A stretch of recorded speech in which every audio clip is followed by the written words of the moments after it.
Hi guys, for today's video, gusto ko i-share sa inyo kung paano natin i-delete ang ating Facebook page. Punta na tayo sa ating profile. Andito na tayo sa ating profile, which is yung Tridale.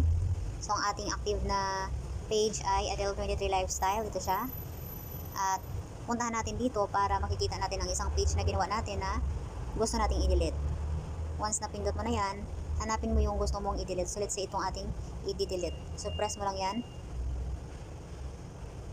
So, ito na ang ating gagawin. Una, punta tayo sa ating profile.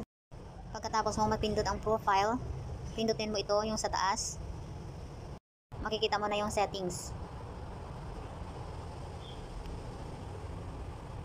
At hanapin natin dito sa baba ang access and control. At i-delete natin. Pwede mo na siyang deactivate or delete page. Pili ka lang sa dalawa. Or ito, or ito. Okay? So, ang ating option ay i-delete.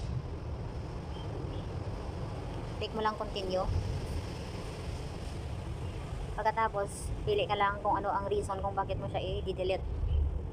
I think I spend too much time on Facebook. Pwede naman. Kahit ano lang dyan, pwede mong pinutin.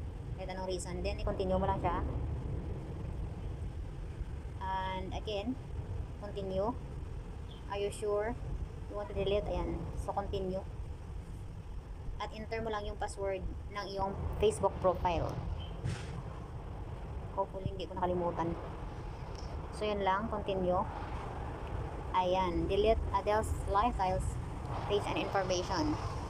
So, i-delete na natin kasi hindi naman natin kailangan yun eh.